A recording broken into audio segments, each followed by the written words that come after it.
what a weekend it has been. It was such a busy weekend. What about with the Russian, Valentine's, rugby, nini? But one name rang true across all these conversations, and that's that name, Sifuna. Nifuna, Sifuna. Nifuna, Sifuna. Nifuna. Mimi ndo Sifuna. Sisi ndo Sifuna. Sisi ndio Sifuna. Wow. 15,000 people. I tell you. Sifuna. Sifuna, Sifuna. Nifuna, Sifuna. I tell you. Good morning. This is the Morning Cafe, the 16th of February, 2025. Oh, what a relief. We're done with that weekend. Oh, gentlemen, congratulations if you survived Valentine's weekend. Now we can move on to the rest of the year. Actually, you haven't survived yet. In fact, if you did do anything this Valentine's Day for your partner, stress inaanza leo Monday fresh. Kwa nini? Blame games. Why didn't you? Why didn't you? Why did you? I tell you, pressure. Anyway, we're here to wake you up the best way we know how, and we're going to be looking at the big headlines. Today's big conversation is here with us. Matters ODM, Sifuna versus the other side. Linda Ground, Linda Mwananchi. Which is it? Which is which? Yes. Let's take a look at the question we're asking you this morning. And this will lead to our conversation. ODM Linda Ground, ODM Linda Mwananchi, each camp pushing a different narrative. 2-term, 1-term, respectively. Is this the end of the 20-year-old Orange Democratic Movement? And will ODM survive up to 2027? Talk to us. That's the question you're asking this morning. But I feel like Sifuna is just a man of the earth. Yes. Oh, of course he is. What everyone, even all bloggers who oppose him or support him are just talking about Sifuna. Yeah. Either Actually, way. we've had people who've been the man of the moment. Kulikuwa na Morara Kibaso, kukakuwa na Umtata, kukakuwa na former Chief Justice. Have any of them gotten to this level where a whole weekend we're just talking about one name? I feel like it's just because they don't strategize vizuri. You know, Sifuna ame-strategize. Ame-strategize, ama imemwangukia. Man of the moment. I saw one person even claiming that even the crowd at Kitengela, and this was a blogger who works for the other side, does not support this formation. I said, but no, those who are not, that was not a crowd for Sifuna, that was a crowd for Babu Owino. Okay, what's the difference? What's the difference? Because they were all there. They were all there. Yeah. Anyway, this is a big conversation and we'll be looking at the dailies, but of course you can interact with us. Answer this question so that we can sample your views on all our social media pages on X, TV47 Digital. TV47 Kenya on Facebook and on YouTube. This is the question of the day. Is this the end of the 20-year-old Orange Democratic Movement? Will the party survive up to 2027? Make sure you use the hashtag Morning Cafe TV47. You can also tag us individually. My handle on X is at Fred Ndibuli, sorry. My handle is at @_Dida. Let's come back and take a look at the weather.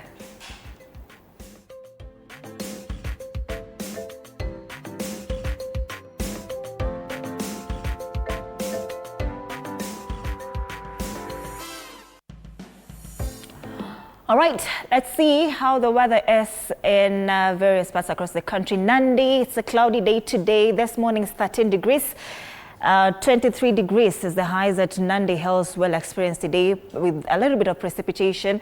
Homa Bay is a little bit hot, 18 degrees this morning. It's a cloudy day as well, highs of 26 degrees today.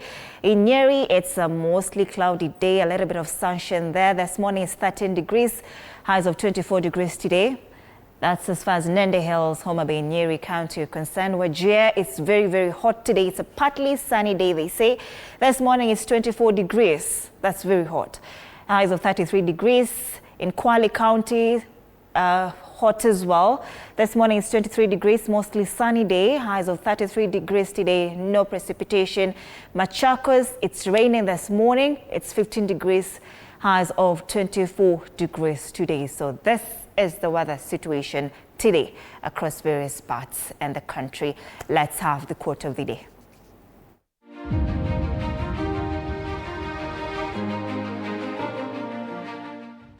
Success doesn't come from what you do occasionally, but from what you do consistently. Show up every day, give your best, and trust that the process will lead to progress.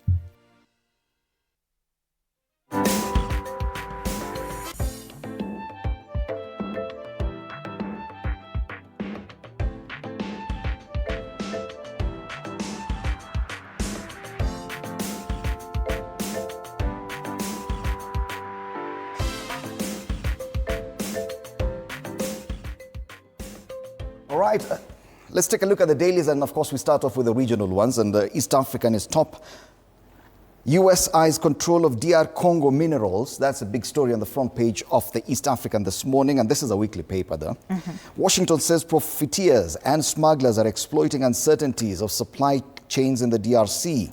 And now it says it is planting transparency as a code among its allies, the US and its interests in the East African region, especially when it comes to the minerals, given a lot of prominence on pages 4 and 5 of the East African. You can read a lot about this because, yes, why is the US so interested in DRC, in the East African region, and about the minerals? You remember even the feud between Rwanda, Paul Kagame and Felix Tshisekedi. Yes. The peace deal was brokered in the US. Why is the US so concerned about this? Yeah. If you're interested in matters regional, I think the East African has some very interesting stories. Ruto back to Addis once AU reformed. Yes, he was there last week. That's President William Ruto. And President William Ruto also on the front page again, this time round with Princess Zara, who was in Kenya. And she's been awarded now the Elder of the Order of the Golden Heart, EGH, at State House, Nairobi, on February 13th. That was on Friday. So yes, President Ruto here and there on the front page of the East African this morning. All right, let's cross over to Uganda now. We start off with the Daily Monitor. The main story here is about the killing at the Uganda Christian University, how police tracked key suspect. It's a trail, and they say detectives tracked the deceased and the suspect's phones for 2 days, tracing him to Budaka district. There he was found peeling cassava alongside his mother. The suspect, Hussein Taiwaiko, had worked at Pamela Tumwebazi's home for 3 years until his departure last December. Now, Pamela Tumwebazi, as the dean, was killed last week. I find that this headline a bit presumptive. Okay, it's a suspect. He's not convicted yet. Yeah. So, you know, people assume that if you've committed murder, probably on the run somewhere, but then if you find someone peeling cassava, does he really look like a murderer? Not a suspect. Yes. Remember, he's still a suspect up until now. Yeah. So they've just tracked the main suspect. Whether or not he's the person who actually committed the crime, the investigations are still on. Innocent till proven guilty. Yes, right. That's the main story on the front page of the Daily Monitor. Yes. Yeah. Let's take a look at the new vision still in Uganda. Top schools by region, and they're still continuing ranking schools following their primary level exams. Traditional schools bounce back, and they have a list there of about enough schools across the country. Also top students from across the regions. Remember, in Uganda, matters education and ranking of schools, teachers, subjects, performance is big news. So that is what the new vision goes with. All right, let's cross over now to Bongo, the Citizen. Medicines, poison, or just business? Rise of traditional remedies. That's the main story on the front page of the Citizen. Traditional medicines are not only holding the ground, in some areas they are flourishing at a pace that is difficult to ignore. I think everyone is using traditional medicine. Even in Kenya, you've realized that people are now going for herbal, some powders, some roots. Marubaini and all that. Ashwagandha. Ashwagandha. Yes. Now they say the public often assumes that all herbs medicine shops are registered and safe, which is not necessarily the case. Some remedies may contain harmful substances, incorrect dosages, or contaminants. This is according to Dr. Clemens Mushi, pharmacist and clinical researcher in Tanzania. Something that should be noted, and I think this is a question we need to ask even in Kenya, the difference between medication and supplements. Yes. Because we may think there's something about traditional medicine, but there are natural supplements to think. So probably something we need to clarify on there. All right. Once again, the question they're asking, is this just business, or is it medicine, or is it poison? Property and land. Why diaspora feels disadvantaged? Another story here on the front page. New import curbs position Tanzania to grow local industry. Capital crunch across Africa puts startups to the edge. That's the Citizen. Right. Crossover still in Tanzania, gazeti la Mwananchi, habari ile ile ya utitiri maduka ya tiba asili. Swali lile lile ni dawa, sumu au biashara. Liko kwenye ukurasa wa mbele. Sio habari kuu pale, lakini imepewa kipaumbele. Kuna jambo lisilo la kawaida linaloendelea katika miji mikuu ya Tanzania. Ongezeko la kasi la maduka ya dawa za asili. Hali hii inajitokeza wakati ambapo nchi imekuwa ikipiga hatua kubwa katika huduma za afya za kisasa. Lakini pale wametumia bango moja ya tiba za magonjwa kama ya nguvu za kiume. You've seen that. Mshipa wa ngiri, kaswende sugu, kisonono na mapenzi. Hapa sasa hatuna hakika ni tiba, ni dawa za kiasili ama ni ushirikina. Habari kamili kwenye ukurasa wa pili wa gazeti hili la Mwananchi. Lakini habari kuu pale kwenye ukurasa wa mbele wa Mwananchi ni Wasira ataja makundi ya kusaka maridhiano. Mahojiano maalum na huyu aliyekuwa mwenyekiti wa CCM bara. Anasema ataja wajibu wa serikali, agusia jamii zilizopoteza ndugu, mali, waliopata ulemavu yaliyotokea Oktoba 29. Asema hakuna kesi za kisiasa nchini, asisitiza hakuna haki bila amani. There's no justice without peace. Yes, this is the deputy CCM, deputy party leader. Makamu mwenyekiti CCM. Yes. Yeah. Habari kuu kwenye ukurasa wa mbele wa Mwananchi. All right, let's cross over now and take a look at the local dailies. We start off with Taifa Leo. Kimeumana ODM, kimenuka wanasema. Mkutano wa Sifuna maarufu kama Linda Mwananchi uliovutia umati mkubwa ulivurugwa kwa vitoza machozi na ghasia, huku kinara wa ODM Oburu aliyeongoza hafla ya Linda Ground eneo la Tononoka akisisitiza kuwa katibu wa chama hicho ni Catherine Omanyo wala si Sifuna aliyemtaja kama katibu wa mahakama, quote and quote. Kundi la Sifuna laandaa mkutano uliotibuliwa kule Kitengela, mrengo wa Oburu ukifanya hafla sambamba kule Mombasa. And you can see this photo here on the front page. This is a massive crowd. The one that was there in Kitengela. The intention by the editors on this paper was to put the picture from Tononoka against the picture from Kitengela. Yeah. Of course, now attracting you and drawing you to draw a comparison between the two. Yes. Wewe tuambie. Wewe mwenyewe jijibu, sisi hatusemi nani. Wewe angalia picha zenyewe. Wahariri pale Taifa Leo wameweka picha zote mbili pale kwenye ukurasa wao. Ujiamulie. Kenya yamaliza ya 3, Nairobi Sevens ni habari nyingine. Hapo Ujerumani waongoza katika raga hiyo ya dunia iliyofanyika Kenya kwa mara ya kwanza this weekend. Olelenku na Nkedianye macho kwa useneta mwaka 2027. Anasema gavana Lenku anamaliza muhula wake wa pili, hivyo hawezi kuwania tena. Kindiki asema hatishwi na kelele za chura. Mimi ndio nani? Mimi ndio deputy president. that reintroduces, you remember now Dr. Oburu Ginga went back and said he had been misquoted. Yes. That his earlier assertion that they were not going for DP Kindiki's seat was actually a misquote. Yes. So now he says they're going for it. So it has brought up a new debate, and we'll be looking at that. It is part of our conversation this morning. All right. The competition for the number 2 slots. Yeah. Mjadala umezuka kuhusu hatima ya wadhifa wa Kindiki baada ya ODM kusema inataka kiti hicho mwaka ujao. Waislamu watofautiana kuhusu tarehe ya Ramadan. Tofauti zazuka baada ya ushauri wafuatilie mwezi usiku wa Jumanne. Now Ramadan and the Lenten season starts this week. Yeah. So Eid and it's going to Easter be a very will be around the same time.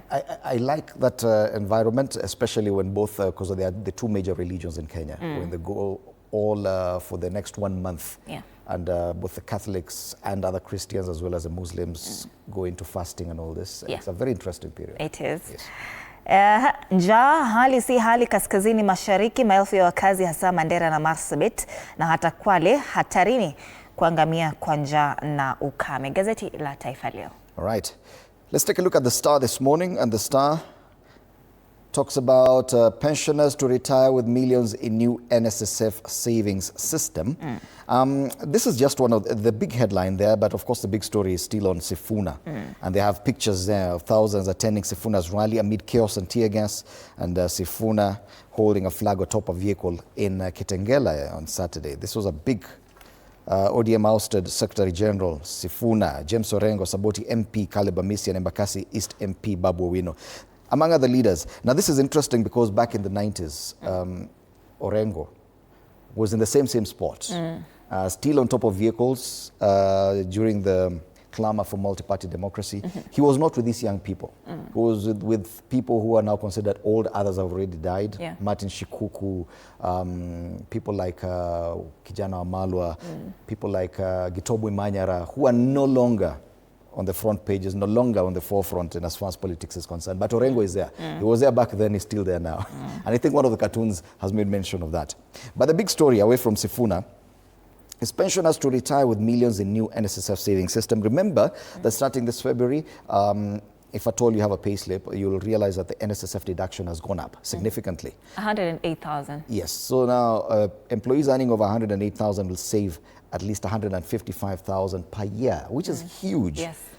Previously, we were saving a paltry amount. And the promise is that once you retire, I had someone calculate that a person who gets into employment at 20 and contributes consistently until you turn 60 and you retire, you'll end up with about 35 million shillings in pension savings, which is significant. That's good money. Yeah, that's good money, 35 million shillings at retirement. But wale wazee, wamepitwa na wakati. Anyway. Wale wa 50,000 and below, don't worry, no need to panic. There's a story on the inside pages that this one we cannot ignore, and this one is on page 22 of the Star. Yes, this is a human interest story. Yes. It has to do with what people are doing. Youth fear baby boom more than infections amidst condom crisis. So they say that there's only 150 million condoms currently available, but that does not worry many people. So they're not using condoms, but their problem is not pregnancies. No, the problem is not infections. It is a pregnancy. Because for pregnancy now, they have alternatives. Yes. They can use birth control pills and all that. But condoms, iyo shida yao kubwa, sio pregnancy, shida ni STI. Yes. No, shida ni STI, sio pregnancy. Yes. No rubbers, no worries. Kenyan youth fear baby boom, not infection. Yes. So they're okay with having STIs? They are okay. They don't care about STIs. Yes. They don't care about STIs. Bora tu mtoto asikuje. Interesting. So that's a problem there. That's on page 22. It's kind of confusing. Yes. All right. That's the Star. Long live the king. How tests the traditions continue to influence governance. Let's take a look at the Daily Nation now. Starving amid plenty crisis. Official data shows 810,000 children face acute malnutrition. It is a national disaster, and they say a tale of two Kenyas has emerged, with thousands staring at death due to famine ravaging parts of the country, particularly northern Kenya, where emaciated Kenyans and dying livestock should prick the conscience of a nation that is carrying on with business as usual. Now, officials say an estimated 3.3 million people across 16 counties are facing starvation, yet in some other regions such as Mount Kenya and Eastern, a gluten production has food rotting away on farms or being fed to livestock. The irony of life. And this story has been covered on 5 pages. The front page, page 2, 3, 4, and 5. We are not talking much about the northern Kenya. That's what this story is about. So there's a glut in some of the markets, especially in areas where are considered food baskets for Kenya, in Nakuru. The picture they've used on the front page is the market in Nakuru, where they have a lot of tomatoes. There's actually a glut of this product. Market prices have really gone down. Meanwhile, people in some areas of northeastern province, or northern Kenya have no food. There's that story again, away from this one. Yeah. Pale juu lazima, they would have made mention of the Orange Showdown. What happened in Tononoka vis-a-vis what happened in Kitengela. On the inside pages, of course, they make mention of that drought story in the northern Kenya. When the rains fail, pastoralists watch their wealth turn to dust. Daily survival battle for hungry Marsabit learners. Tomatoes everywhere, no one to buy. Sasa wengine wako na plenty, wengine hawana anything at all. Stakeholders load education reform bills. That story about Kitengela tear gas, bullets in Kitengela as police disrupt Sifuna rally. Can you imagine tear gas even in such a rally? Maybe these Kenyans were just there to listen. It reminds me that he's the only one who said, why are you tear gassing a baddie? Why tear gas a baddie? Why are you tear gassing a baddie? Tax paying, water, power, and basic services. On the back page, Kenya praised for staging a flawless world tournament. World Rugby Sevens Division 2 tournament now heads to Uruguay from March 21st to March 22. Home team Shujaa finished third overall behind Germany and the US of A. In football, Gor extend lead at the top of league standings. That's the Daily Nation this morning. As far as football matters are concerned, remember at 8 a.m. this morning, Monday Blitz coming up. Duncan Mutua and Fred Arocho will be in studio. Do stand by for that. Let's take a look at another paper, and that's the People Daily, which still talks about what's happening in ODM. Is this the new force uniting to oust Ruto from power? And they have images there of this ODM luminaries. Interestingly, they're still including James Orengo. I think he's the only old face in this new face of ODM. Yes. Yeah. So they have Winnie Odinga, Babu Owino, Edwin Sifuna, Caleb Amisi, and of course kuna mzee pale, James Orengo. Amejipositioned in a very interesting way, away from the other older generation of politicians. Yeah. Interestingly, Peter Nyang' has remained very quiet, or at least a bit not involved in this back and forth. But that's a story. The only other story on the front page of the People Daily, and these are the two stories we're going to be talking about. ODM's demand for deputy president slot sparks rift in coalition talks. So as the coalition between ODM and UDA continues to gain traction, now the big point of discussion or bone of contention will be the number 2 slot as we come to the elections of 2027, who will be President William Ruto's running mate for the elections next year. This has elicited debate in the Mount Kenya region, with those people saying it has to be Kindiki. Now ODM says, hatukusema ati hatutaki, tunakuja. Yes. People Daily. The Standard, the only story covered on the front page is Sifuna, and that crowd, that big crowd, the huge crowd. Sifuna that was there. Sifuna, that huge crowd that was there at Kitengela. Sifuna roars. That's the headline on the front page of the Standard. Last kicks.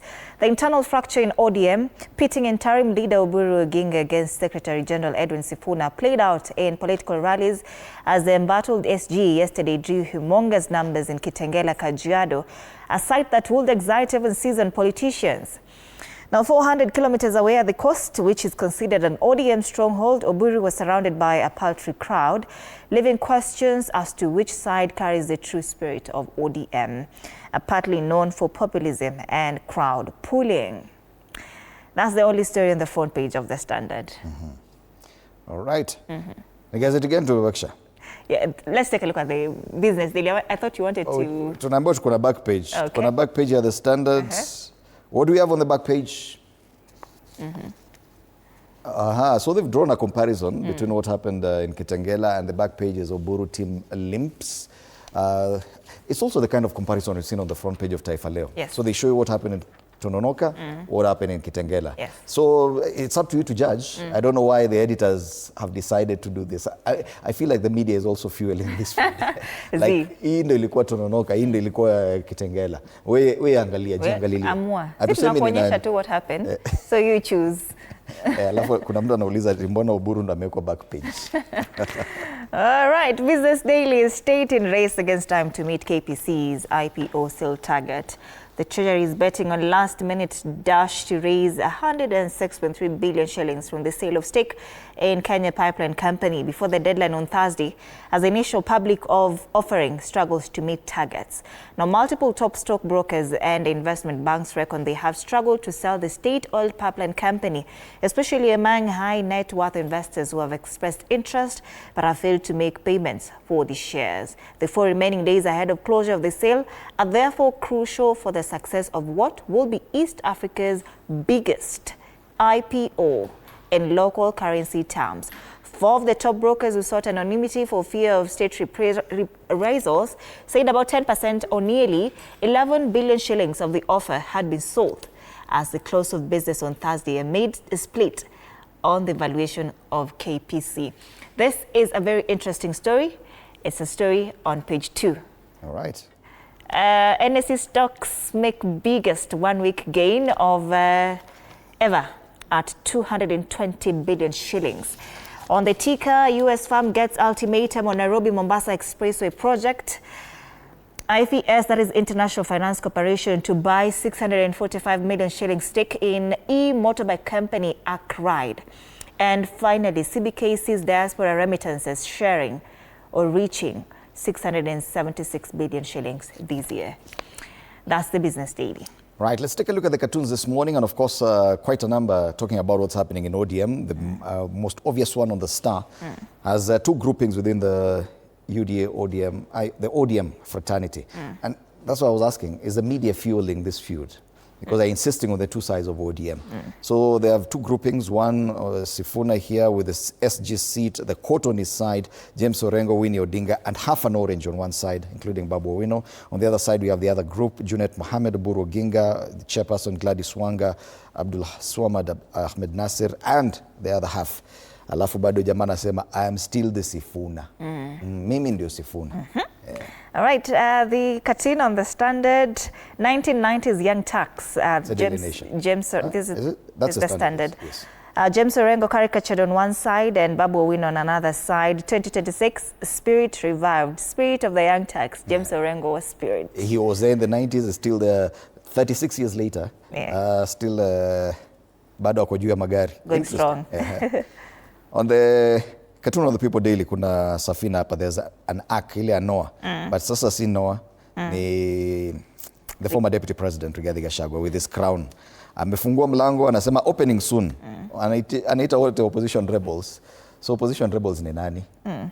Opposition rebels ama ODM rebels?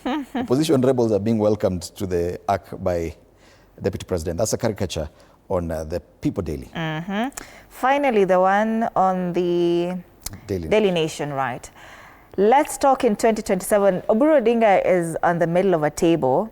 Nyuma kuna one term, there's two term. So will he sign one term? Will he join the one term bandwagon or the two term? Yes. Remember last week that meeting, it was a chance meeting at the funeral of Mudhama's son. Yes. Where he just bumped into Kalonzo Musyoka there and the former deputy president. Yes. Watu wakasema mambo mengi, ilikuwa tu a chance meeting, watu wameenda mazishi. Walipatana tu. Si ati walikuwa wamepanga. All right. So let's those are the cartoons, and these are some of the discussions we'll be having with my panelists this morning. And let me just tell you who we'll be having in studio. Samuel Pogisio, who was a majority leader in the 12th Parliament in the Senate. He's also served as cabinet minister in the Kibaki administration. He'll be here alongside Wakili Joshua Nyamori and political analyst Ikua Wambote. Do stand by for that. Coming your way in a few minutes' time. Before that, let's take a look at the traffic situation this morning in and around Nairobi. Watu wanarudi kazi after a lot has happened over the weekend with the rallies in Kitengela and elsewhere, as well as Valentine's travel. People travel. Wale wenye walikuwa wanatumia mabasi sio kama wale wanatumia ndege. I see where you're going. All right. So the traffic situation, I can already see there's some snarl up there. The Pangani interchange is building up nicely in Kawaida, and it's already stretching on Thika Road back to the Mathare Mental Hospital and deep into that Utalii drift, meaning that it'll take you longer. But that's not even the biggest problem. The biggest problem on Thika Road is this. Look at this entire stretch from Kahawa Sukari all the way to the Garden City Mall. Stretches of red and yellow, meaning there's a lot of traffic all the way from Ruiru to the Garden City Mall. So if you're using Thika Road, if at all you can avoid this, maybe by using the bypasses, Eastern or Northern bypass, it will help you. For now, there's a lot of traffic on Thika Superhighway.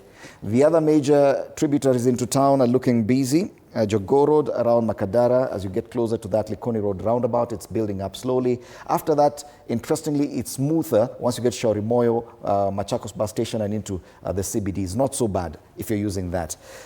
Mombasa Road, I can see the expressway is looking green, but pale ukifika Ole Sereni, kuna stretch ya red pale chini.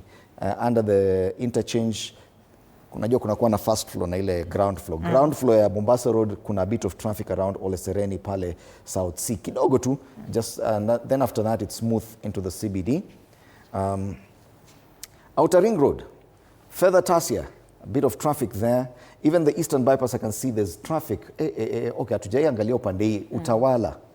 Utawala, the entire stretch of Utawala all the way from Benedicta mpaka umalize Utawala ufike kule kwa majeshi. There's an entire stretch. And remember, it's a dual carriageway. Sielewi kuna nini traffic hapo. This is as you head towards the airport on Utawala. The other major tributaries into town, Wayaki Way all the way into the CBD is looking green. And Southern bypass, not so bad. So shida mingi ko Thika Road this morning. Yeah, Thika Road, poleni. All the way from KU mpaka Garden City Mall. And that's 30 minutes for 6 a.m. All right, we already see your feedback online, and thank you so much for waking up with us this early. Steady Mnare anasema Mnare watching live from Ndori yuko huko Nyanza. Charles Kafu pamoja sana Karatina. Stephen Kosira, morning Kenya, watching the show from the great county of Narok, home to the phenomenal Masai Mara. Advisor Pastor Emmanuel Barasa Manu, good morning. Kitengela well represented. Nafuatilia show, jana tear gas, where? Tell us about Kitengela. It. Yes. Vumbi alafu ongeza yes. Ladies. Lameki Bakari, Karen pamoja sana. Mike Yaramuk, Sifuna is a movement where tear gas is where real ODM is. Cyrus Gishuhi, sisi ndio Sifuna. Advisor Pastor Emmanuel Barasa anasema ODM luwere. Luwere. That's a question we're asking this morning. Yeah? Ashajibu. Freddy Dreadlocks pa anasema sisi ndio Sifuna. Asante sana for waking up. Interact with us on our socials. TV47 Kenya on Facebook and on YouTube, on X at TV47 Digital. You can tag us. My handle is at @Odida. The hashtag is Morning Cafe TV47. My handle on X is at Fred Ndimuli. See you after the break.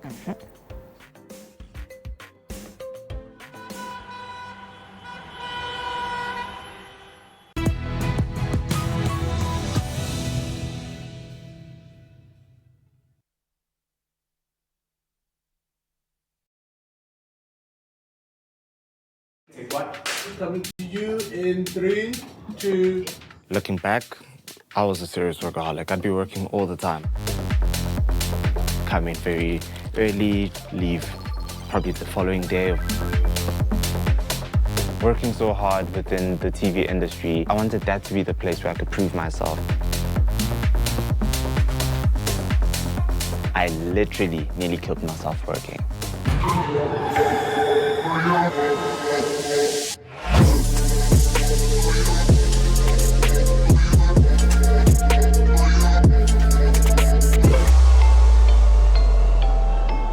Workaholism is a compulsion to work excessively hard and long hours. I'm Dumi, I'm 20, and I almost wrecked my life trying to work until I just couldn't anymore. Workaholism is not yet recognized as a medical condition, but psychologists say the symptoms are much like those of someone addicted to gambling or substances.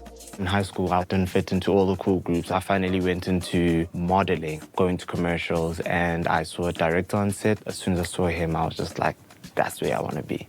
That's what I want to do. That was where all the top people were. When I started my internship, I knew that this is an opportunity that I can't let go of. I got to meet presenters, celebrities, and we meet designers, you meet all these cool people, and that was what made me want to work harder. Workaholics often need to increase their workloads to keep getting the same sense of satisfaction from work. This rise in tolerance is a common sign of addiction. I never managed to disconnect. I'm not trying to prove myself to other people only. I'm also trying to prove something to myself and to show the people I grew up with that I'm someone worth noting. I'm someone worth respecting as well. And another reason is because I'm the firstborn, first of 6 children. So I wanted to be the one to make sure that I'm out of their pockets and I can carve my own way by myself. Workaholism isn't necessarily about the number of hours you work, but about your ability to put it aside. If you can't step away, it can lead to chronic stress. Now I'm thinking about work all the time, less contact with friends. So people are like, dude, let's hang out on Saturday. Sorry, man, no, I have to work. I started missing very simple things such as calling my mom. And for a guy who grew up with a single mother, that's not the greatest thing to do. And from there onwards, I'd missed my best friend's birthday as well. I became concerned when he started doing a lot more late night shifts than he normally did. That's when I started becoming more concerned about his mental health. Signs of workaholism include freeing up personal time in order to work, feeling stressed when unable to work, withdrawing socially, and working to avoid feelings of guilt, anxiety, or inadequacy. I started messing up because I couldn't keep up with all the bookings for like a presenter.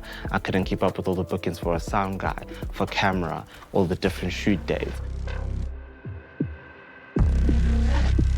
Burnout is closely related to work addiction, and may be its major consequence. There are many early signs of burnout: sleep and stomach issues, headaches, poor concentration, chronic exhaustion, and feeling more irritable. My breaking point finally hit, and it started impacting my body, where I would be holding something as simple as like a cup of coffee and I'm trembling.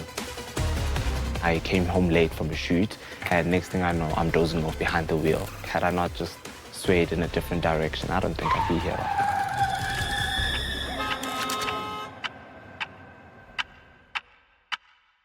After the near-death experience, I went to go see the psychologist. Work addiction can manifest itself physically, but it can also manifest itself mentally and emotionally. And that's when we speak about mental health challenges like anxiety, like depression, or I think one that is most common.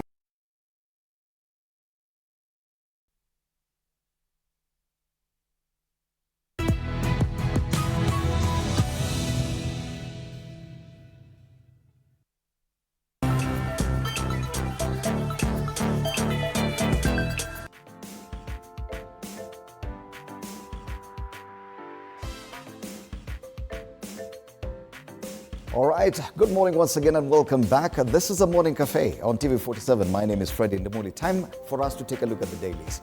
And of course, the dailies today, one name roars through, and okay, fine. I'm using the same words that I'm seeing here on the standard. Sifuna roars. Is the name Sifuna that cuts across most of the dailies today. Fine, of course, with what's happening in ODM. So the standard, Sifuna roars. Daily Nation, orange showdown pale juu. Of course, they're talking about matters drought and starving amid plenty. But matters ODM and what's happening with Sifuna on the front page of the Daily Nation. People Daily, is this the new force uniting to oust Ruto from power? With Sifuna once again there on the front page, alongside Winnie Odinga, Babu Owino, Caleb Amisi and James Orengo. Kimeumana ODM, Taifa Leo. Habari kuu pale na Sifuna bado pale kwenye ukurasa wa mbele, alafu magazeti mengine pia yanazungumzia habari ile ile. Sifuna, Sifuna, Sifuna. Nifuna, Sifuna. This morning we're privileged to have with us Wakili Joshua Nyamori. Karibu sana. Good morning. And also Ikwa Wambota, political analyst. Good morning. Karibu sana. Asante, Fred. This conversation is what we're going to start with. Sifuna's position, is it a new movement, and what does it mean for ODM? Let's listen to what this Secretary General of ODM, because at least according to the court's pronouncement, he is still Secretary General, what he had to say yesterday at that rally in Kitengela.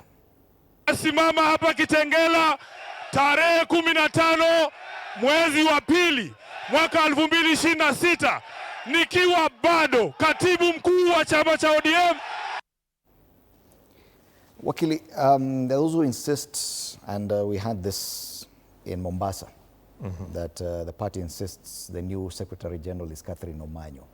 Yet the court has pronounced itself, albeit temporarily, up until it comes and makes another pronouncement, that Sifuna remains the SG of the ODM party. From a legal standpoint, who should we listen to? Who is the SG? You know, this is a very interesting scenario in which we have a court pronouncement, and then we have what I would call the lived experience, the reality on the ground. You know, parties are constitutional bodies. Kenya is a multi-party democracy, and therefore parties are allowed to form, to caucus, but they do it within the context of a constitution, within the context of the existing Political Parties Act and other laws. And that then requires that parties must operate within the ambits of their organs. And what then that means is that political party decisions can only be made by political parties. Courts cannot take that role. And so in my view, so long as the structures of the party are still united in certain positions, Sifuna is definitely going to lose this battle in the long run. My question was, really, as it stands right now. Yeah, that's what I'm trying to tell you. Yes. When you want to, if you are asking who to listen to, then you should ask yourself, where is the institution? When I look at the two entities, in Kitengela, I saw, a number of young people from different entities. Okay, some in ODM, in DCP, in various, some supporting Matiang'i, coming together. In Mombasa, Tononoka, I saw members of the Central Committee a neck of ODM speaking to their members. Okay? So if you want to know what ODM is saying, then please listen to the Mombasa speeches. But because they emanate from decisions that have been made in party organs. But if you want to listen to noise in the streets, then probably you could listen to the Kitengela group, because they are conglomeration of various voices. In my view, then a cacophony that might not be coherent in its position, political party position. What would happen in this instance? Because we understand the court pronouncement is expected sometime February 26th? Yes. And then the NDC of the party comes a day or two after that. What if the court declares that Sifuna is still SG, and then immediately after that, even a week after that, there's an NDC? What would that mean? You know, what we must appreciate is that the parties cannot take over the role of political party organs. The parties would just be tests whether procedures have been followed. The courts, yeah. Okay? And sanction bodies to follow procedures. And so my view is that the farthest the court process can go is probably to order certain procedure to be done again, or to, if the party feels that there is a procedure that was never followed, but then decides that despite that, party organs have made decisions, they would then give the ousted, SG as safe landing, probably damages or something. But court cannot force, a democratic institution that has its procedures and processes to, continue to work with an SG that the organs of the party decide throughout. It is definitely a matter to be decided by the party. And it's a matter to be decided by the party. One of those organs that makes such decisions is the NDC. Exactly. The procedures that, Sifuna and his group may invoke is at the judicial review of procedures, beyond the clarification within the political party's tribunal. And then the clear principles is that courts do not take over decision making. Yes.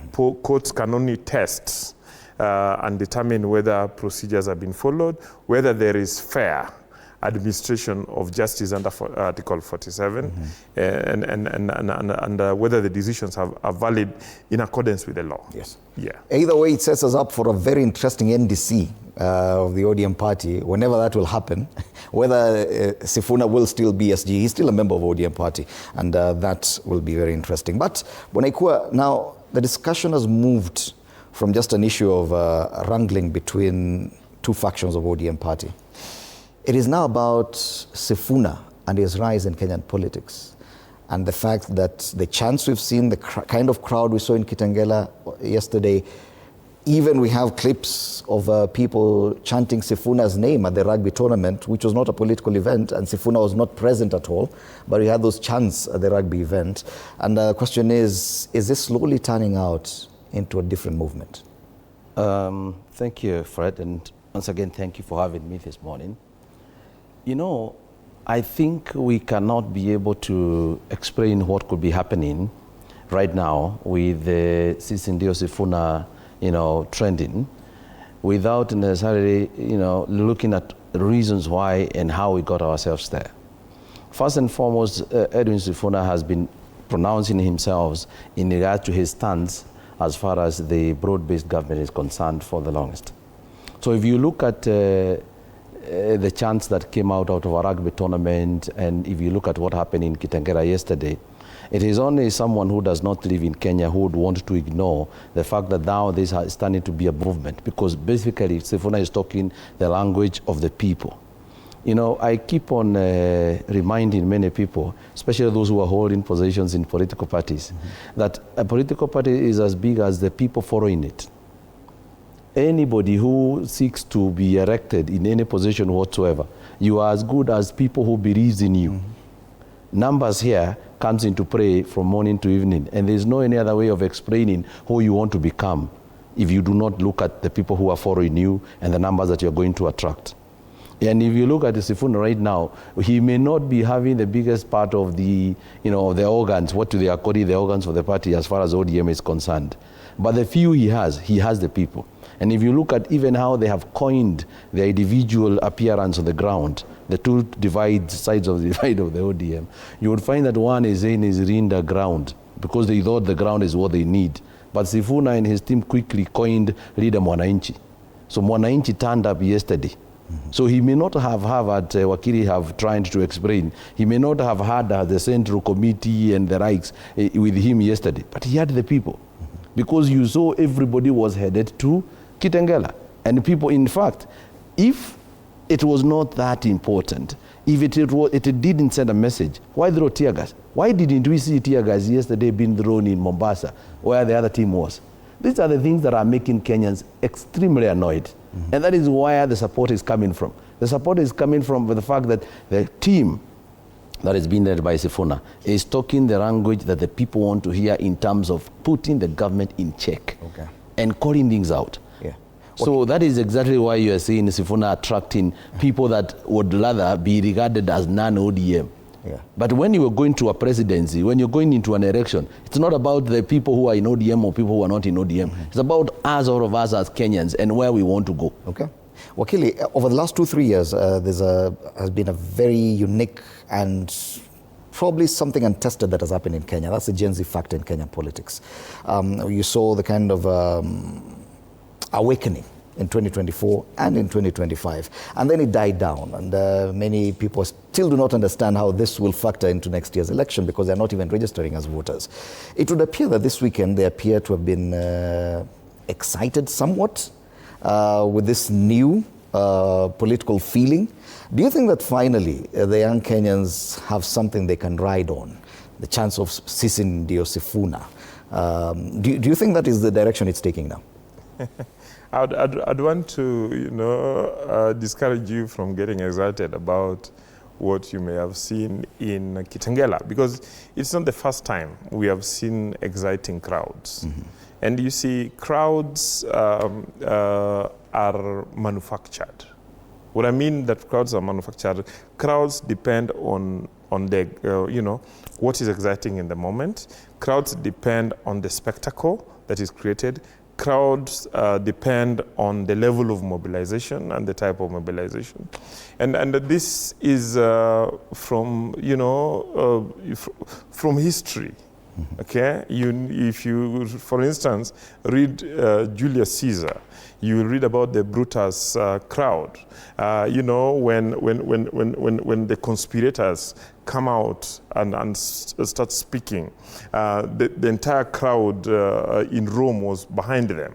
And then immediately, Mark Antony takes over the platform, and then the crowd shifts. So crowd, I'll keep telling people, is like wildfire on a windy afternoon. Mm-hmm. Okay, like wild bushfire. It depends on which side the wind will blow.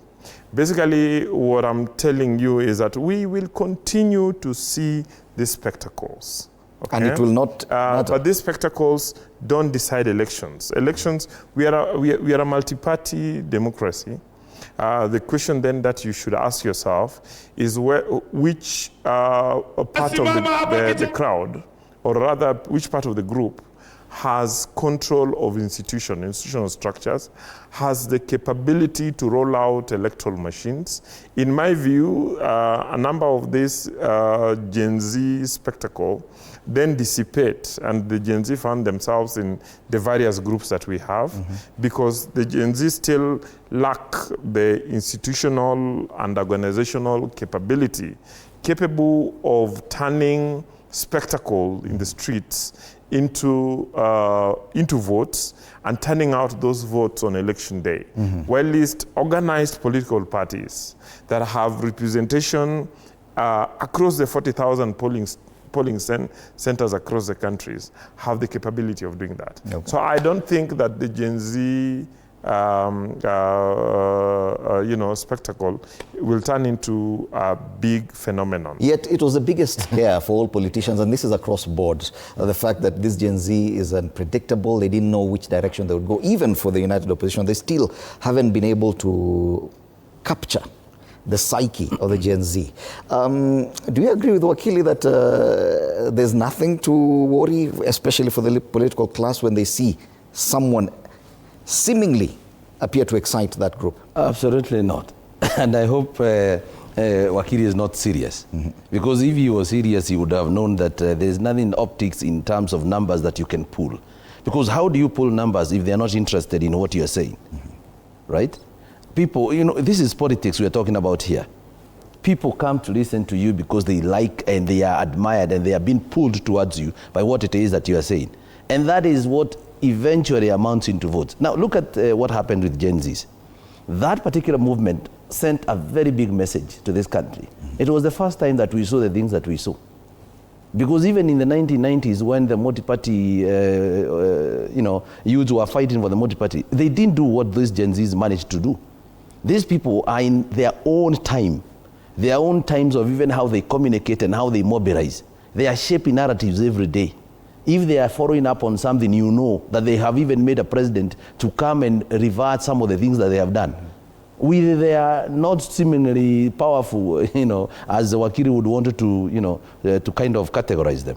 These are serious people. And by the way, most of them belong to the section of Kenyans that never used to vote. Remember, even in the last election, over 8 million people never showed up to vote. Who are they? Who are the people that never used to come out to vote? Now, they have seen something in Sifuna that they are interested in.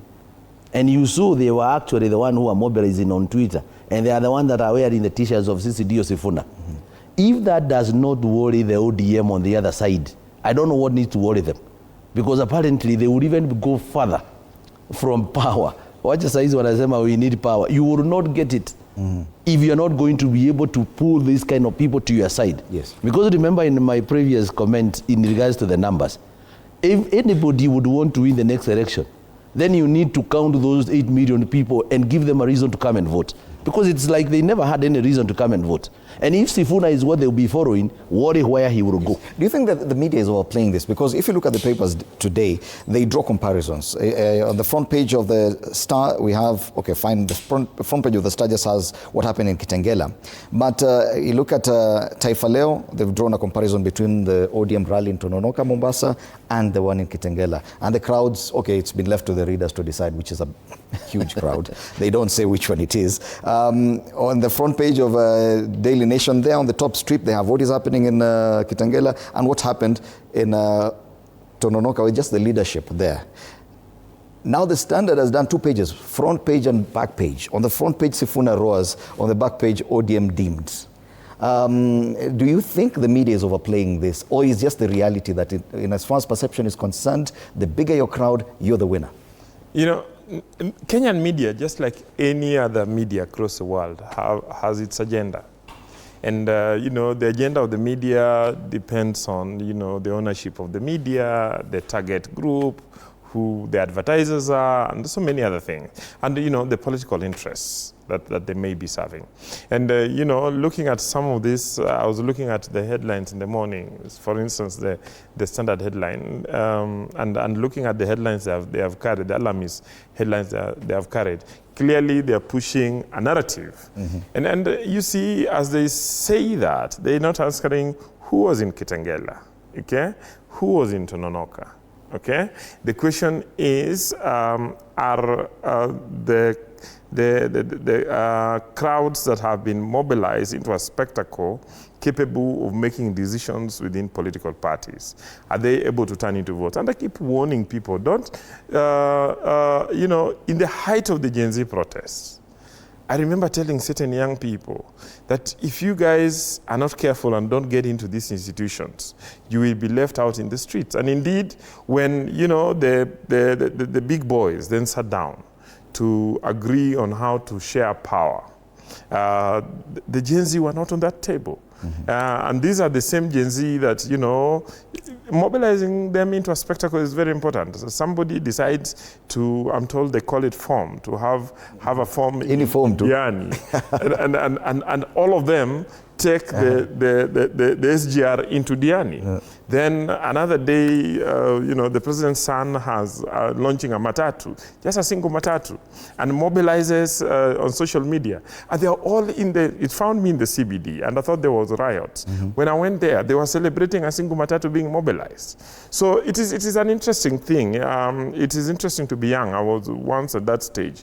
They have the advantage that, they have this social media. But unless it is turned into institutions, and they are able to make decisions within institutions, and they are able to then turn the crowds into votes, and these votes are turned into the ballot box, this thing will always dissipate. But don't you think that if anyone manages to capture that and convert it into votes, that will actually be a game changer? It doesn't just happen as easily as that. The young people that you saw with the one old man, Orengo, in Kitengela will have capability. There is always the desire, but then the question is, do they have the capability? Okay. Politics is expensive. It takes resources. It takes structures. It takes institutions. Do they have that? They don't have that. For instance, I keep telling people that Orengo can make a lot of noise in the streets of Kitengela, but most likely he's losing elections in Siaya. Talking about Orengo, yes. He's been there before. He's one of those, back in the 90s, the young tax. Yeah. We saw him on top of vehicles. He's definitely a politician who has experience. He's seen something in these young people. Can we really dismiss a politician of such stature? Orengo is not reading the time. Orengo is a governor. Is not an activist anymore, okay? He has certain responsibilities upon which the Siaya people will measure him. They will not measure him depending on the noise he has made at Kitengela. They will measure him in terms of the roads he has built, the hospitals he has put up, the services to the people in terms of sewerage and the support to agriculture. So my view is that that cannot help Orengo in Siaya. In fact, you realize that the entire county assembly is pulling on a different line. You saw them, the entire assembly visiting the president in Eldoret. That tells you that Orengo is not sitting pretty. Probably by appearing in these Gen Z, forums, wanting to explain the difficulties that he's experiencing. Okay. Yeah. I'd want to comment on the position that James Orengo currently is holding there. In this new grouping, he, as he said, is the only old man in this group, and we'll be taking a look at your feedback. What do you think Orengo has seen in this group? Well, why would I want to ignore what Orengo has seen? What an old man can see seated down, a young boy cannot even see on top of a tree. It is like just trying to ignore your father when he's giving you a counsel, just because your father is giving you a counsel that you do not like as a young man. I am very happy for Orengo being part and parcel of this group, because obviously there is something he can tell them that they would not have seen it from the same perspective. And when I listen to Akiri even claiming that Orengo doesn't have a proper following on his ground because his MCAs visited the president in Eldoret, we know why people these days are visiting the president. It has become more lucrative than even asking for allowances within the county. So people are visiting the president for completely different reasons altogether. But I need to say something.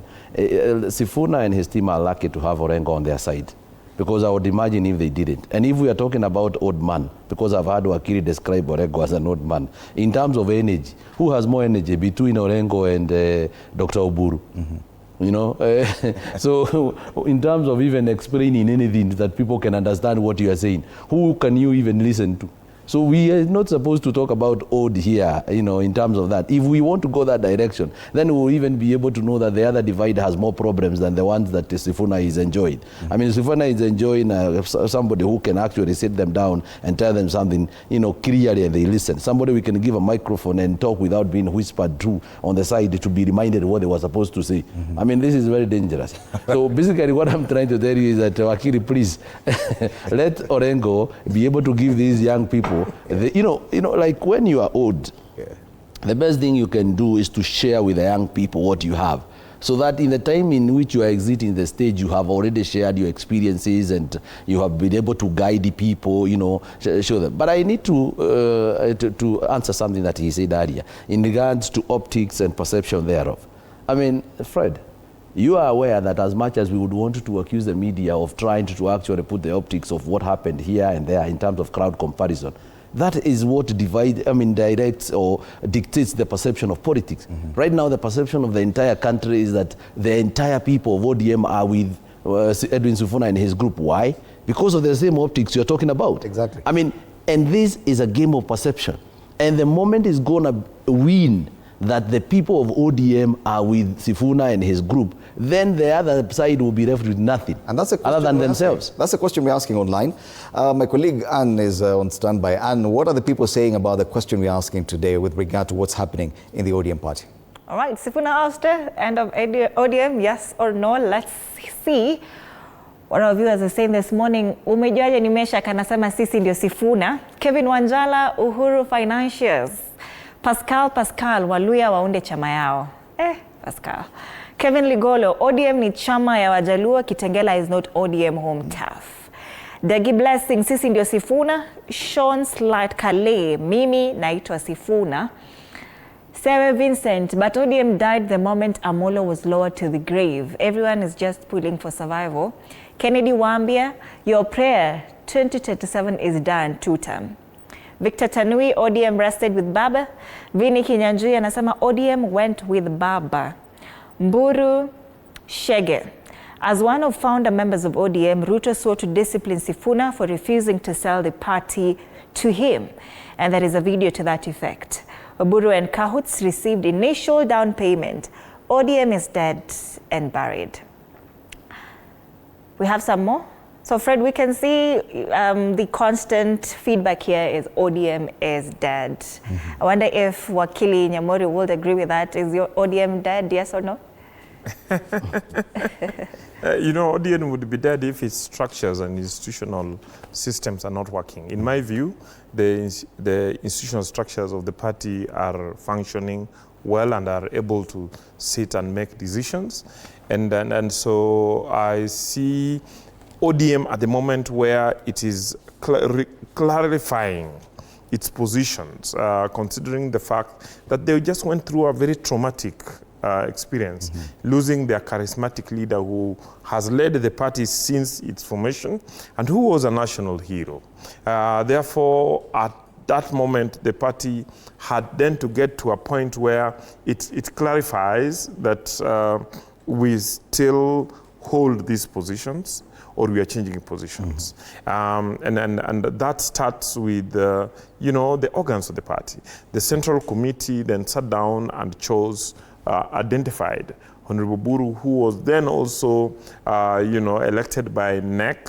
And that when they met in Mombasa with the governing council, that was then adopted. And they are moving around, assuring the membership of the position that the party holds. Definitely at such moments, there is always possibility of certain minorities pulling out towards different directions and joining up with opponents of the party to try and destabilize the ship.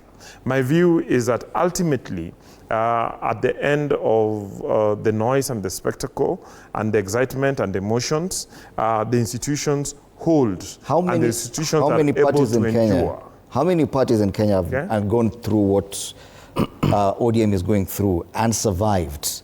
Because we've seen from KANU, Ford Kenya, all these parties that have had a very charismatic big leader, that after their exit and the kind of fractions that appear after that, it is a dim or a pale shadow of its former self. Indeed, ODM is at that moment that I would say that it is facing an existential threat. Okay? And when facing an existential threat because Raila was a big institution within ODM.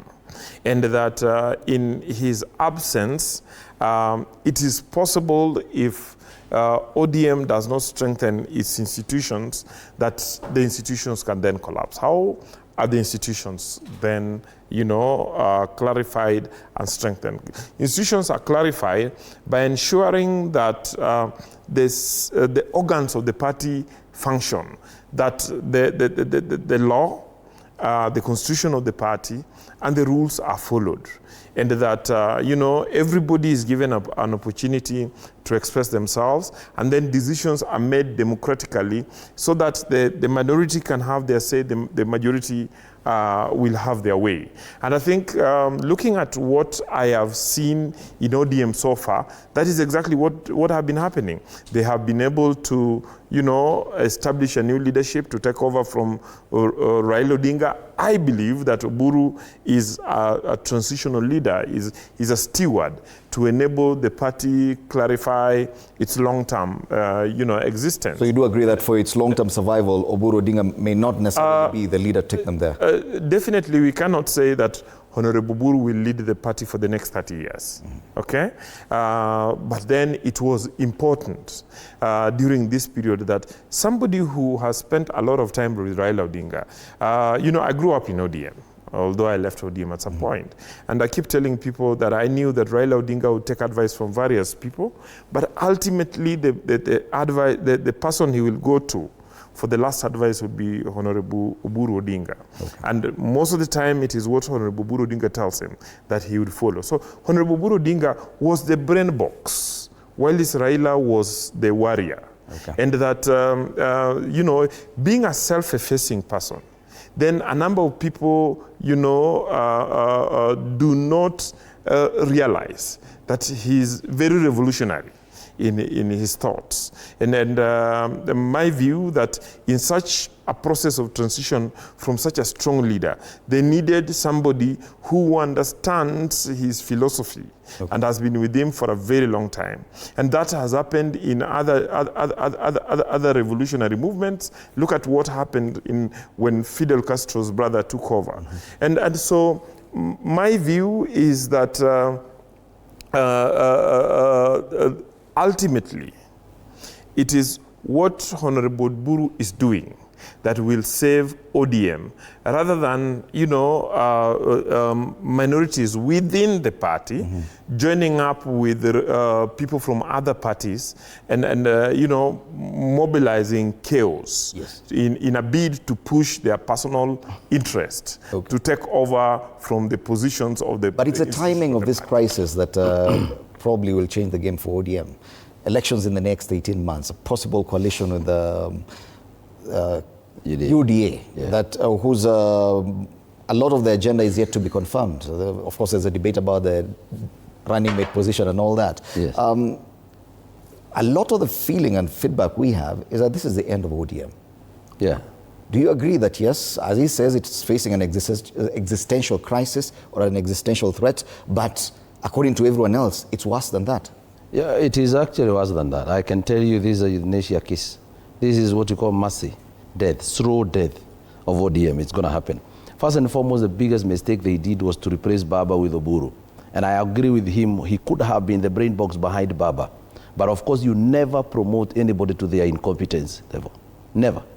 If you want to build a party like ODM and keep its existence alive, you should have taken somebody with the same vigor, with the same kind of power, with the same kind of warrior that Wakili is explained to us with BAMBA. It's match for a match. That's what they should have done. They had an opportunity as a party to actually ensure that there are not two functions. They had an opportunity to go back and, you know, compromise here and there and ensure that what exactly do we need? Do we need to remain as a party? Do we need to divide it? But self-interest and personal interest came first. For most of them who want to go with the government, is purely because of the self-interest. Look at it this way.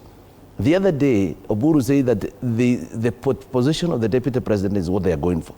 Would you imagine now what would happen? I mean, Fred, it doesn't require you to be, you know, a rocket scientist to know that that will be another, you know, bro in terms of the coalition they are looking into forming.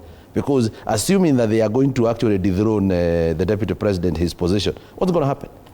With the smallest of support that is remaining within the mountain and its environs, what's going to happen in terms of trusting that this particular person is still going to keep the promise that he's going to give ODM? Yes. Now that he cannot keep the one for Gachagua, he cannot keep the one for, you know, Kindiki, he will not even keep theirs. Okay. I can tell you, we are watching them and realizing that they do not even know what they are going to.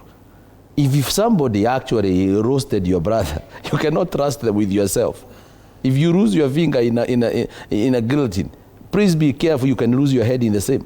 I mean, they told us in one of their meetings that actually the problem with Uhuru Kenyatta is because he promised that he's going to make Raila the president, right? He said that, Oburu. He said that, and actually he watched as the seat was being taken. By who? Who is the current president? Mm-hmm. And are you telling me that you are now trusting the thief? the one who took your seat? I mean, it's pure confusion, Freddie. And I can tell you, all I'm seeing a party that never took time to sit down as the organs of the party we have been told, never took time to sit down. Did we even listen to Edwin Sifuna during Baba's burial? That he said that for this time, we will come to you, the people, and you will tell us what you want with your own party. Mm-hmm. That was a very strong message because the people took it serious. And that is why the people are following Sifuna, because Sifuna is asking them. And Sifuna have not even declared himself as supporting whoever it is in terms of presidential candidate, the alignment in the opposition. No, he's still Katibu Mkuu wa Chama cha ODM, as he's calling himself even yesterday. Mm-hmm. He is saying he is in ODM. And Wakili, as we continue drawing the comparisons between these two groupings within ODM, because that's what we have been drawn to by the newspapers, there's a clarity of thought and expression that Sifuna is known for, on one hand, and now there's the other side and how they're communicating through their party leader, Oburu Oginga. One, he said they're not going for the DP's position. He said it in a public platform, and that sent a message out there. Then he comes and says he was misquoted, and now the party is definitely going for that position. That speaks a lot. This lack of clarity, confused communication, definitely that's going to impact on ODM, even as they negotiate for the coalition.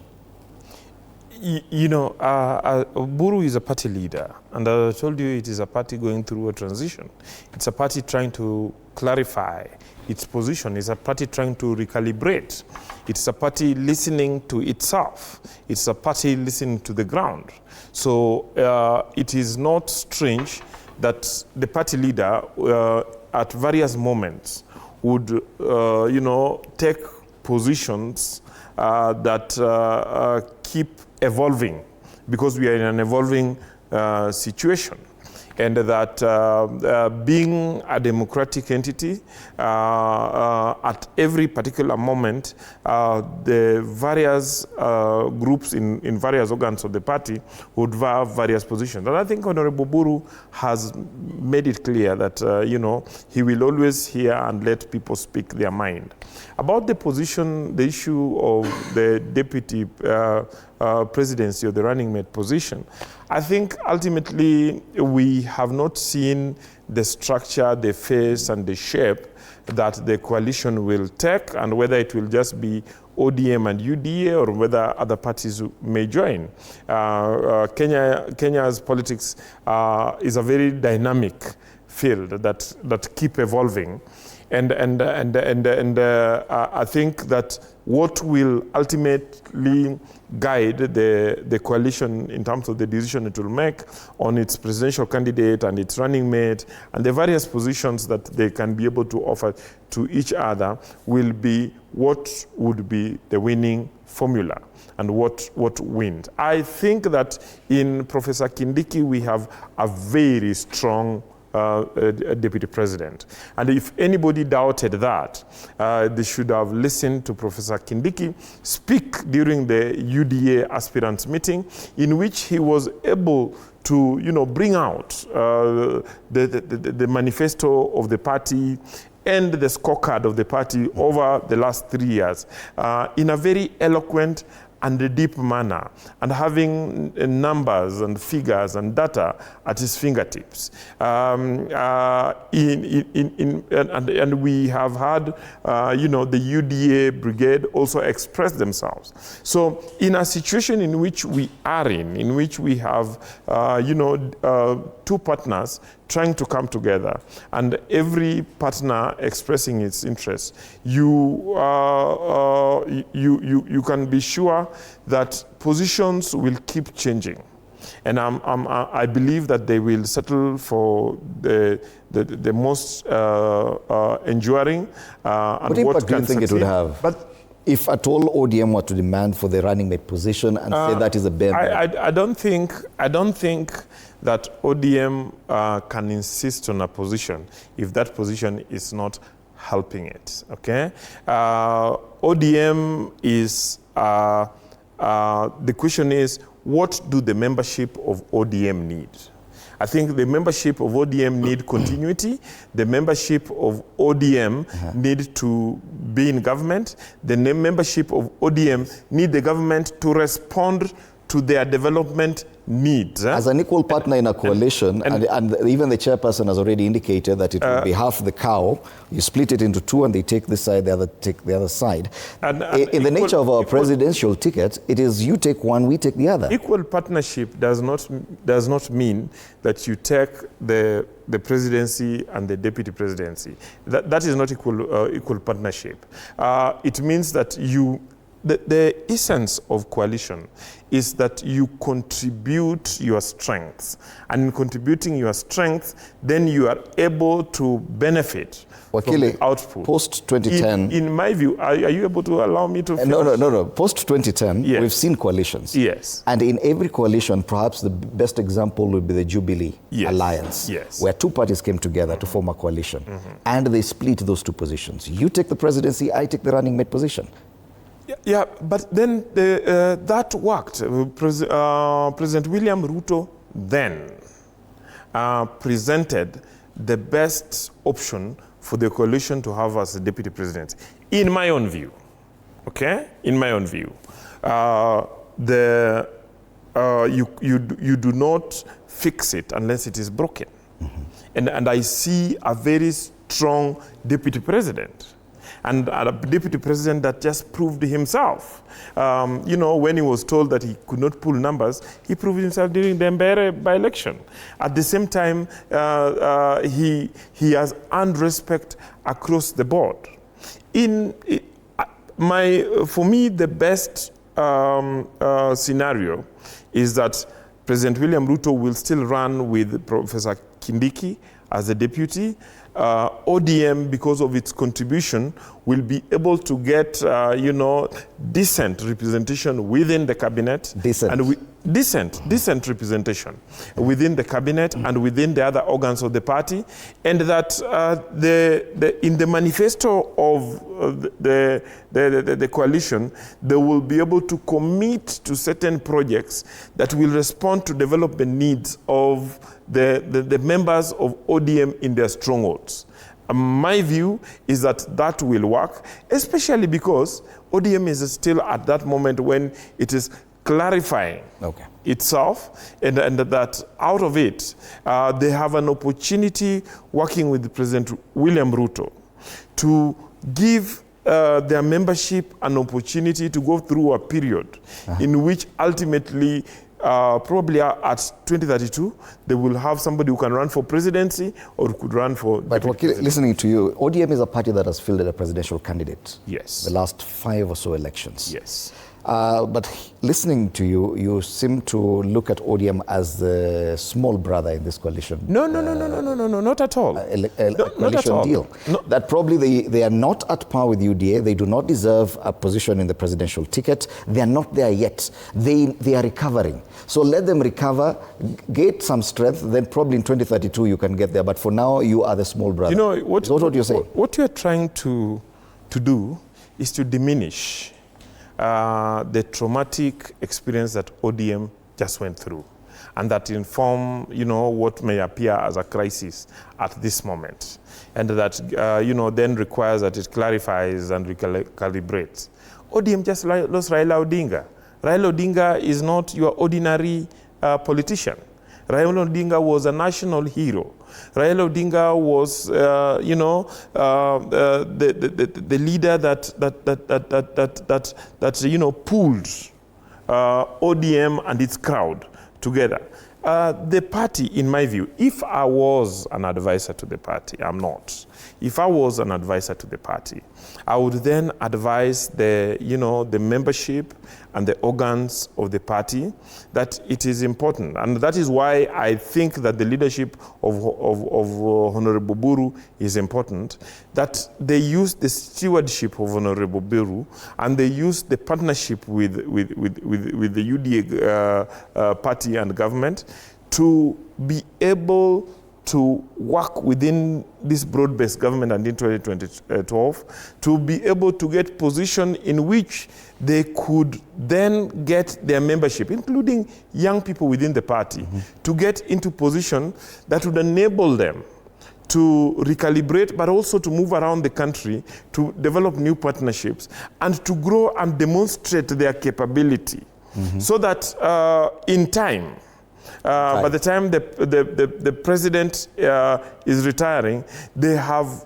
been able to clarify and identify another charismatic leader. It would be a lie, for instance, to tell ODM that the right time, they have reached that moment. Even for a deputy president's position, they are not there yet. No. I'm not saying they are not there yet. What, for me, that deputy president has not emerged that can challenge the stature, the capability, and you know, the value that Professor Kindiki then brings to the table. Let's see what our viewers feel about this discussion about the running mate's position and the coalition building between UDA and ODM. Listening to Wakili here, would that be the kind of thinking that ODM is going with to this coalition? And what are the people saying? All right, so coalitions are meant to create positions for people, but do the people agree with that statement by Wakili Nyamori this morning? Gladson Obwamo, they are all after what fits their stomach. No one is genuine, just wait and you will see when the temperatures cool, all will return to their parents. So there's a comment there about this only filling their stomachs. Munene Eric, if there are people who understood and learned Baba's art of politics, are these two guys, Babu and Sifuna. James Orina, ODM died instantly the moment they touched Sifuna, Kwisha dead. Ronnie Ogina, Baba blessed Edwin Sifuna a long time ago. Nyota ya mtu wezi chukua hata kwa dawa. Super Senator is the young Baba we have been waiting for. We already have our Baba mdogo Sifuna. All right. So that's the feedback this morning. Is it really meant to create positions or spaces for other people, or are they just filling up their stomachs? All right. Yes, that's a question to you, because people are feeling that, fine, as you go to a coalition, you better be negotiating for something worthwhile.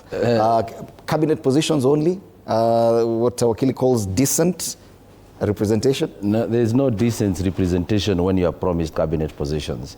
And first and foremost, you need to know, are you going in as an equal partner, or are you actually being employed? I think ODM need to learn one, you know, the divide of the ODM that is actually negotiating with government. They need to first understand that for the past, how many elections you said? 4 elections or thereabout? 5. That they have actually tried to go for the presidency. They haven't been able to capture it for one reason or the other, as they would explain it or as the reality would be. But you see now they're trying to take a shortcut by thinking that William Ruto is actually going to get them into government. That is why even Oburu is in, we want power. Tunataka power. You cannot get power without the people. They are actually abandoning the people that they initially had. They only needed one partner on the other side and they would have captured this government in the morning. Then this government, easy. Because they had the people. They only showed for they were foreign. They only needed a partner. Just like William Ruto is looking for them. Why is the President William Ruto looking for ODM with all this vigor and trying as much as possible to ensure that they sign an agreement with him? He is the president. Why is he not comfortable that UDE alone would be able to win the next election? Because he understands the game. He understands what actually brings in that power.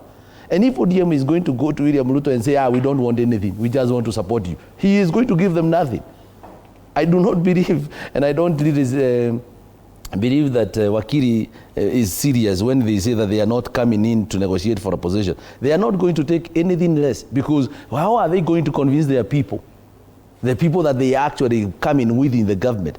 Because remember, we started our conversation by saying, without numbers, you're not talking about anything about politics. I mean, it's a CMS twin. You separate them, they die. You cannot separate numbers and politics. And that amounts into a win. That is what we are discussing here. That is why we are saying the numbers we saw and the kind of support we are seeing Sifuna being accorded, he's a man to watch. Whatever side he's going to fall, that side is going to be a big threat as far as numbers of the next election is concerned. No matter how much you want to ignore him. It is at your own peril that you want to ignore him. You don't want to accept the fact that this man is actually going to take over from BAMBA, because some people do not believe that he was the right person. You know, Babu Owino has been almost been chased out of the party for saying from Baba to Babu or something like that. I think there's a kind of a say that he was saying that because he was clearly declaring himself as the next party leader. He had even said that they want to go to an NDC so that he can also take off that position rightfully through an NDC. You know, that is the problem we have in ODM right now, because some people do not believe that those young people can be able to take over. But as you can see, even people responding there, because you also need to listen to the likes of Ronnie or Gina. Those people probably are even ODM followers.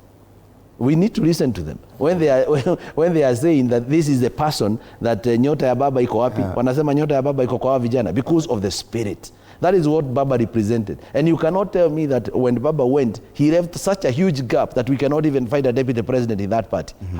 How can you even say that?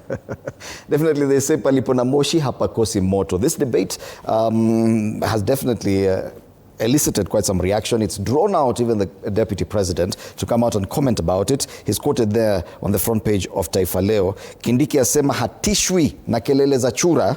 Mjadala umezuka kuhusu hatma ya wadhifa wa Kindiki baada ya ODM kusema inataka kiti hicho mwaka ujao. We do have a clip where the deputy president is speaking about this, but let's take a short break. When we come back, we'll have what he said about his position as running mate to President William Ruto.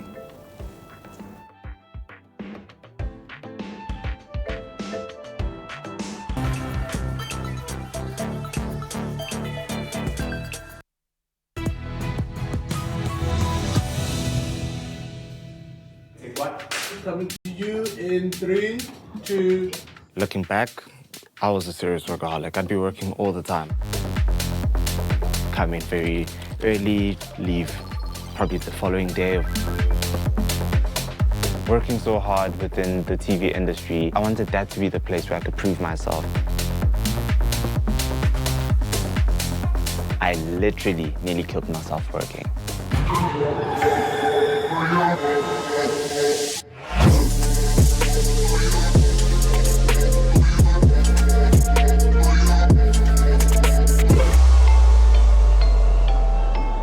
Workaholism is a compulsion to work excessively hard and long hours. I'm Dumi, I'm 20, and I almost wrecked my life trying to work until I just couldn't anymore. Workaholism is not yet recognized as a medical condition, but psychologists say the symptoms are much like those of someone addicted to gambling or substances. In high school, I didn't fit into all the cool groups. I finally went into modeling, going to commercials, and I saw a director on set. As soon as I saw him, I was just like, that's where I want to be. that's what I want to do. That was where all the top people were. When I started my internship, I knew that this is an opportunity that I can't let go of. I got to meet presenters, celebrities, and you meet designers, you meet all these cool people, and that was what made me want to work harder. Workaholics often need to increase their workloads to keep getting the same sense of satisfaction from work. This rise in tolerance is a common sign of addiction. I never managed to disconnect. I'm not trying to prove myself to other people only. I'm also trying to prove something to myself and to show the people I grew up with that I'm someone worth noting. I'm someone worth respecting as well. And another reason is because I'm the firstborn, first of 6 children. So I wanted to be the one to make sure that I'm out of their pockets and I can carve my own way by myself. Workaholism isn't necessarily about the number of hours you work, but about your ability to put it aside. If you can't step away, it can lead to chronic stress. Now I'm thinking about work all the time, less contact with friends. So people are like, dude, let's hang out on Saturday. Sorry, man, no, I have to work. I started missing very simple things such as calling my mom. And for a guy who grew up with a single mother, that's not the greatest thing to do. And from there onwards, I'd missed my best friend's birthday as well. I became concerned when he started doing a lot more late night shifts than he normally did. That's when I started becoming more concerned about his mental health. Signs of workaholism include freeing up personal time in order to work, feeling stressed when unable to work, withdrawing socially, and working to avoid feelings of guilt, anxiety, or inadequacy. I started messing up because I couldn't keep up with all the bookings for like a presenter. I couldn't keep up with all the bookings for a sound guy, for camera, all the different shoot days. Burnout is closely related to work addiction, and may be its major consequence. There are many early signs of burnout: sleep and stomach issues, headaches, poor concentration, chronic exhaustion, and feeling more irritable. My breaking point finally hit, and it started impacting my body, where I would be holding something as simple as like a cup of coffee and I'm trembling.